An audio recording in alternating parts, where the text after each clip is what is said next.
Sir, ಶಾಸಕ ಚಂದ್ರು ಲಮಾಣಿ ಅವರ ಲೋಕಾಯುಕ್ತ ಬಲೆಗೆ ಬಿದ್ದಿರ್ತಕ್ಕಂಥದ್ದು ಬಿಜೆಪಿ ಮುಜುಗರ ತರಿಸಿಲ್ವ ಸರ್?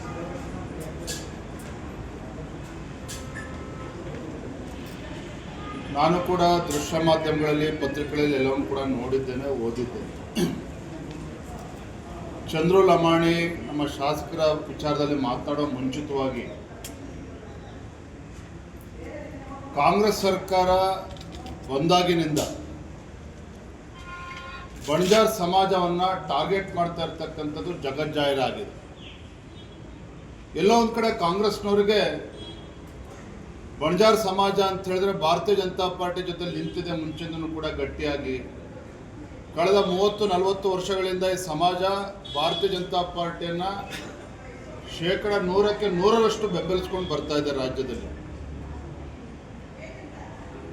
ಇದರ ಪರಿಣಾಮವಾಗಿ ಸಿದ್ದರಾಮಯ್ಯನವ್ರ ಸರ್ಕಾರ ಬಂದ ನಂತರದಲ್ಲಿ ಕಳೆದ 2.5 ವರ್ಷದಲ್ಲಿ ಈ ಸಮಾಜಕ್ಕೆ ಅನ್ಯಾಯ ಕೂಡ ಆಗ್ತಾ ಇದೆ, ಬಣಜಾರ್ ಸಮಾಜಕ್ಕೆ ಅನ್ಯಾಯ ಕೂಡ ಆಗ್ತಾ ಇದೆ, ಮತ್ತೊಂದು ಕಡೆ ಟಾರ್ಗೆಟು ಕೂಡ ಆಗ್ತಾ ಇದೆ. ಇತ್ತೀಚೆಗೆ ಸೂರಗೊಂಡನಕೊಪ್ಪದಲ್ಲಿ ತಾವು ನೋಡಿದ್ರಿ. ಸೂರಗೊಂಡನಕೊಪ್ಪದಲ್ಲಿ ಕಾರ್ಯಕ್ರಮ ನಡೀತಾ ಇರಬೇಕಾದ್ರೆ ಮಾನ್ಯ DK ಶಿವಕುಮಾರ್ ಅವರು ಉಪಮುಖ್ಯಮಂತ್ರಿಗಳು ಆ ಕಾರ್ಯಕ್ರಮಕ್ಕೆ ಬಂದಿದ್ರು. ಸಹಜವಾಗಿಯೇ ಅಲ್ಲಿದ್ದಂಥ ಬಣಜಾರ್ ಸಮಾಜದ ಯುವಕರು ಕಾಂಗ್ರೆಸ್ ವಿರುದ್ಧ ಹರಿಹಾಯ್ದಿದ್ದಾರೆ, ತಮ್ಮ ನ್ಯಾಯಯುತವಾಗಿರುವಂಥ ಬೇಡಿಕೆಯನ್ನು ಮುಂದಿಟ್ಟಿದ್ದಾರೆ. ಆದರೆ ಇದು ಯಾವುದಕ್ಕೂ ಕೂಡ ಉತ್ತರವನ್ನು ಕೊಡದೇನೆ DK ಶಿವಕುಮಾರ್ ಅವರು ಓಡೋಗಿದ್ದು ಕೂಡ ನೋಡಿದ್ದೆ. ಓಡೋಗಿದ್ದಷ್ಟೇ ಅಲ್ಲ, ಆ ಬಣಜಾರ್ ಯುವಕರೇನಿದ್ರು ಅವ್ರ ವಿರುದ್ಧ FIR ಅನ್ನು ಕೂಡ ದಾಖಲೆ ಮಾಡಿರುವಂಥದ್ದು ಕೂಡ ನಾವು ನೋಡ್ತಾ ಇದ್ದೇವೆ.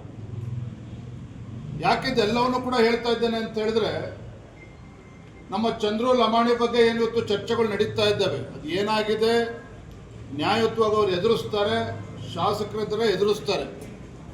ಇವತ್ತು ಕೋರ್ಟಲ್ಲೂ ಕೂಡ ಇದೆ, ಅದ್ರ ಬಗ್ಗೆ ಹೆಚ್ಚು ನಾನು ಹೇಳೋದಕ್ಕೆ ಹೋಗೋದಿಲ್ಲ.